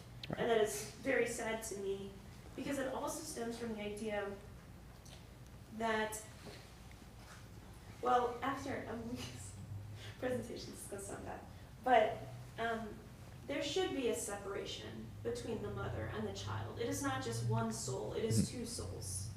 And I think that a lot of people that are pro-abortion forget that. They forget that they are taking away the child's right to pick if it wants to live. Right. And that's obviously a very sad reality, because you have women that go through, rape and incest and things like that. But at the end of the day, it is a separate life than the mother. Right. Yeah. Yeah. Well. Yeah, I think, didn't Ronald Reagan say something about, I've noticed that everyone who is pro-abortion has the right to be alive or something like that. Dr. Crispell probably knows it better than me. It's alive and speaking right now. Yeah. So yeah, I've, for a while in my thinking of abortion, I've boiled it down to the question of where life begins. But with this argument, I'm not even sure if the idea of abortion and the justification of those acts goes down there, because once you have the idea that a person that is disabled should be aborted, maybe out of compassion, maybe out of utility for society, then you can logically extend that to apply to anyone like that. Yeah, so I think, was it last time that you presented where you elaborated on like the Ireland thing and the Down syndrome, how like the country of Ireland would eradicate Down syndrome from their country by killing all the people with Down syndrome. And then it makes me think of like Egypt and how they, killed all the Israelite boys whenever that population was getting too high. And then in my presentation, I talked about Romania and how they banned abortions because they wanted to increase the population. Yeah. So is there like a driving force? Like, I don't understand how it's like still such a big issue. It's like, I don't think the driving force is because they genuinely think they're doing the right thing for the child, and I don't think that the driving force is just maybe it is just like a defense of feminism, a defense of pro-choice supporters, or if it's just a way for people to kind of be in control of society and to be in control of the sense of playing God in a sense. I don't even know if that's a question. No, I think I would just say that the driving force is sin and the fact that it's a fallen world. But in regards to this specific question, I mean, abortion, were it a different medical procedure, if like women with broken arms weren't allowed to go get their arms fixed because they were a woman, then that would be ridiculous, and it would be maybe a moral duty to advocate for women to be able to fix their broken arms. But the fact that this deals with the life of the woman and the life of the child is where it turns into a different argument. You bring up two examples. One, Ceausescu in Romania wants a greater population. You ban abortion so that happens. China, for generations, it was a one-child policy. Now they're reaping the end of that result, in which they have a declining population, the state insisted a woman would have an abortion if she became pregnant a second time. And so it wasn't an option. You would not have that second child because they're trying to control population because of food supply and other things. That's different, a totalitarian state, than a state like ours, where we're bounded really by what we can do in terms of our liberty in a free society. And it really came down to, in the early 70s, the question of sexual liberation. Well, if a man can do whatever he wants to do, he doesn't have to bear the consequences within him, why can't a woman? And that all comes out of the 1950s and 60s and really comes home in the early 70s. And so you eventually get a Supreme Court case with Roe saying a woman does have the right to terminate a pregnancy. I mean, why shouldn't she be able to enjoy the same sort of liberation that a man does? Question then is begged, well, why didn't you exercise some self-restraint so you wouldn't be in that position? On either side, but it was never really approached that way. And that's kind of what we've all lived with, you know, growing up, is the sword hanging over society's head. What happens when that abortion question has to be dealt with again? And now it has. The states are mandating things state by state. But here it's individual liberty. There it's control of society in a broader way, either more children or less children. But either way, you're forgetting about the life of the unborn. And what Jesse said, you're talking about soul here. Tend to forget that about little kids. So, Sarah? I don't really have any questions, but I just like how you highlighted just the control that God has, and that, like, when we're talking about life, like, ultimately the choice is not ours because God gave us these lives. Like, He's in control of life, not us. And as far as the problem of suffering goes, I like how you highlighted, like, just us and our understanding. And it's always stood out to me that, like, if we did understand everything that God does, He wouldn't be God. Like, we're on different levels than God, and so that's why we might not understand everything about suffering and why someone's born a certain way, but that doesn't change the value of their life. And stuff, so.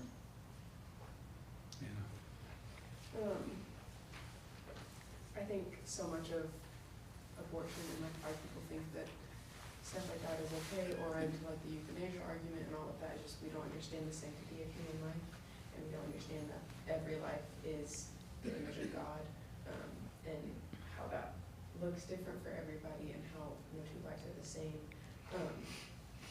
But anyways, I liked in part of the paper that you didn't get to read, Dr. Moyer, you talked to him and interviewed him, and he said, in order for critics to make this case, they must bring God down to the same level as humanity, thus creating a lesser version of God that is inconsistent with the biblical view of God and makes Him less than what Scripture describes. And that's what's happening whenever we think that we know better than God, or know the same as God, or His plans or His purpose or the future or anything like that. And I just thought you did a really good job of tying all that together in your paper. She went easy on you. All right, questions from the audience? Comments? Karen? Well, I'm going to go in a different direction.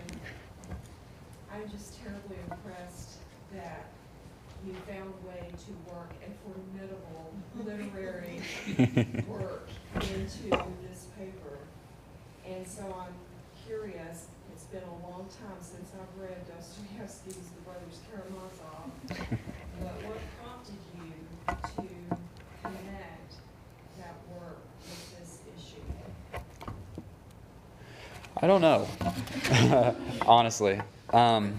We just read Brothers K a couple weeks ago in Great Books, and I think probably just having this report on my mind while going through that, and just knowing that this was coming up soon and I needed to get serious about my research, and I think Ivan's objection really jumped out to me, and that's right before the Grand Inquisitor, and that's the big part about Jesus and stuff. So just I thought those were really moving parts of the book and just applicable to my studies right now.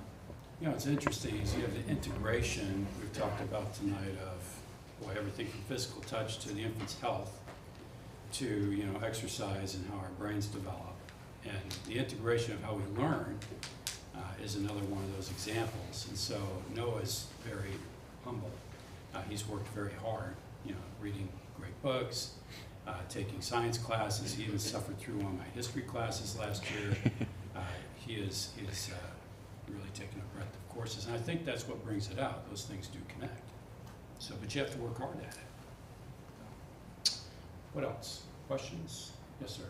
Well, I think it's interesting that, I think it's interesting how you apply the utilitarian philosophy or worldview to this. I think it can even be taken a step farther in that they're not just always making the argument of that it's best for the child's life, but I think in a lot of circumstances it can also be it's best for my life. Mm-hmm. And the philosophy really boils down to the idea that suffering, a life with suffering is worse than, or is worse than just dying immediately. And so if you can, life is only worth living if you can minimize the suffering. And I think, like you said, the only real argument to that is an argument from a Christian worldview or from an idea that there is something that makes good out of suffering, and that is God. But in a world where most people don't believe in God at all, is there really any room to have a discussion about abortion with people that don't believe in God? Is there any way to really actually make an argument with someone who's an atheist on this? I think so. The moral truths that God set up when he created this earth are applicable everywhere. We can see in the Old Testament the civilizations that didn't really have contact with God still lived in the ways that God wanted them to sometimes because of they knew what was true and what was good and beautiful and right. So I don't know. A big part of this would be solved if I had just been pro-abortion. But I don't know how they think. I don't know how a pro-abortion person inside of themselves would receive an argument from God. But I'd say appealing to the truths is an important pursuit. And there are laws, I think, that when a woman is going to get an abortion, she needs to hear the heartbeat or see a picture of the fetus before she goes through with the procedure. And that would be something that points to the truth, because even if a woman is atheist or Buddhist or Hindu or anything that isn't Christian or theistic, you still see that that's a human. And this is only circumstantial accounts, but women will see that and decide not to go through with the procedure because they can tell that it's a human. The psychological scarring that was brought up in the questions would be one way to counter the argument. Also, the extension logically of how this relates to life beyond birth is another. Are you for euthanasia? And so that's a couple of ways you could go at it. But if someone's insistent on being their own God, and the laws permit it, some will.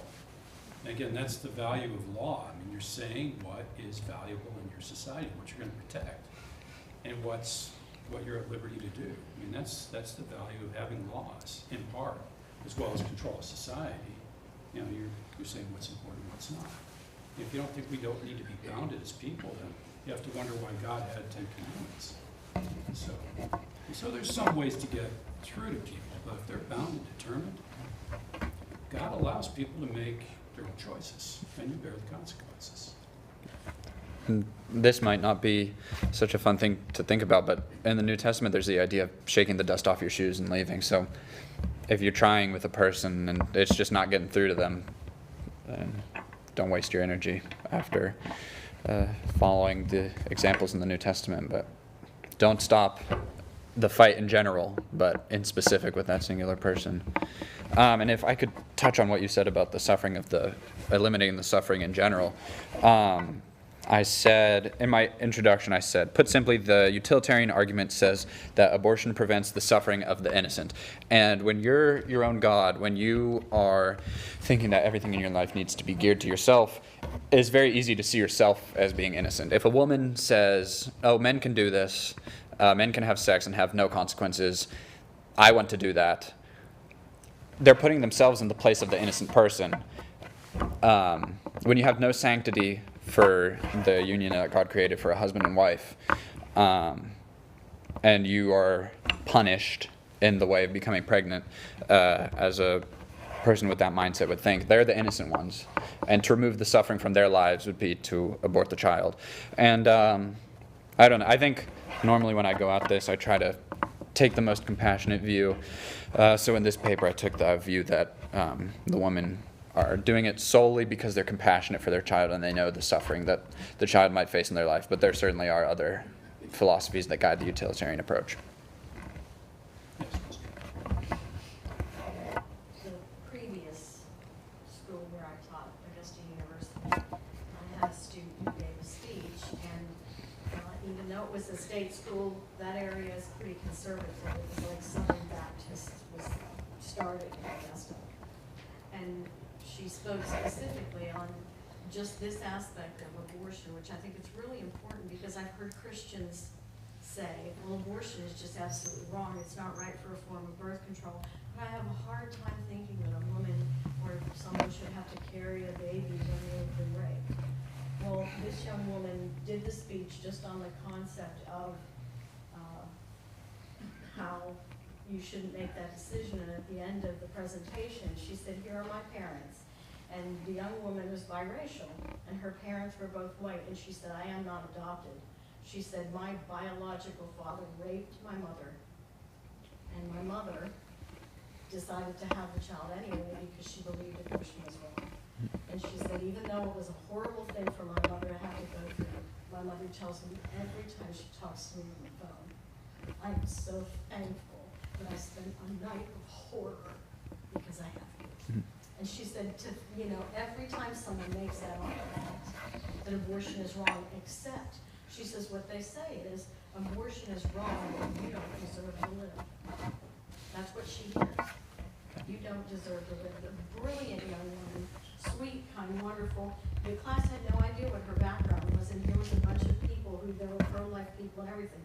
They were sitting there crying because she had said, I deserve to live. Why would you say I don't deserve to live? It's a fantastic argument whether you believe in God or not, because they loved her, and they couldn't think of her not being there. Yeah, one act of evil, no matter how horrendous it is, doesn't justify another act of evil. And we can see that in the story of Joseph, where the verse, you meant it for evil, but God meant it for good. I mean, Joseph was thrown in his pit. He was sold off to slave traders. And put in prison and separated from his family until many years in the future. And that was horrible. He didn't deserve to face that. But through what happened there and through his actions, he birthed the Israelites who continued on, and ultimately Jesus came from them. So.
Yeah. Yeah. Well, yeah, to your first point, God's the only being ever that's omniscient. He's the only one that can know everything. So no matter how fancy our technology gets, there's always going to be error because we're humans and we're flawed and God's perfect. But yeah, to your second point, utilitarian philosophy is highly worldly. The focus on just what's physically here, what's best for me, what provides the best utility to my life. So someone who said that it would be more expedient to abort a child with Down syndrome because they're never going to have a job, they'll never contribute to society. They're looking at it at an economical, monetary side, maybe. Who are they to say that a child with Down syndrome won't provide joy in the lives of his parents or his friends or his church, or even joy in that realm, but also maybe the challenges that a parent would face with a child with Down syndrome could lead them to good, lead them to Christ, something like that. Something good could come of it. So, That's questions. Panel? Anything else? Yeah? Not a question, but it just gives you peace of mind knowing that the sanctity of life, sanctity of marriage, those are not choices that we have. Those are things that are set in place by God. But yet people still decide to go against that, to take those in their own hands. But the sanctity of life is something that is like very much given by God, and He will not let that go unpunished. Like going against that, and so knowing that there is God who's like in control and will judge at the end is comforting. it all comes down to the moral order that God set in place, and we are nothing in that aspect. So what authority do we have to deny what God has set up? It's a comment. I do know of one girl. She was in a relationship, she fell away, and she became pro-abortion. I want to hear a question or just a comment. Talk to me about abortion, but do not give me scripture. I want to hear why it's scientifically wrong, and I won't respond to you if you give me scripture. And I think that's just a mindset that a lot of people have, and it's just become so prominent in society, and it's just people know what's wrong, but they cover their ears, they gnash their teeth, and they turn away from what God has said. And I think you're right. I think just shaking off the dust of your teeth and trying to help others. And yeah, that's important. And that guy that I referenced a lot in the utilitarian argument section of my paper, Christopher Kazor, I got a book of his essays on the ethics of abortion, and he said that, of course, you can write a book about why it's immoral from a Christian standpoint, quoting scripture in the Bible, but how much weight is that going to hold with people who are not Christian and hopefully already believe that abortion is wrong? So he set out to write that whole book just using secular arguments and not relying on the Bible, which is, of course it's morally wrong, and we can see that in the scriptures, but it's also just philosophically wrong, and if you really look into the thought behind it, then he made it seem like it's not difficult to dismantle. There are arguments. I used to work at a care pregnancy center, and there is information about the health of the woman after abortions, and higher incidence of breast cancer, difficulty in having children when they decide they do want children. I can't remember all the physical results that there are from it. And then there's also the psychological aspect, because women who can have children afterward live knowing what it's like to have ended the life of what they now have joy with. And they carry that with them. When they don't have the Lord in their lives, with forgiveness, and even, I know some women who had abortions before they became Christians. Even those women have such trouble forgiving themselves, even though they can say, I know God's forgiven me. But you live with that. There are consequences beyond the moral aspect of abortion. Well, thank you very much. Yeah, thank y'all.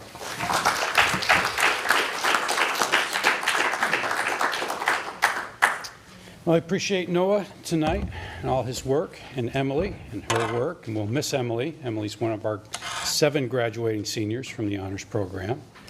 No yelling yet. You still have 2 weeks to go, Emily. And Sarah, thank you so much for your work. Thank you all for being here tonight. Lots of things going on campus, busy time of the year. Appreciate you all being here and wish you a very good night.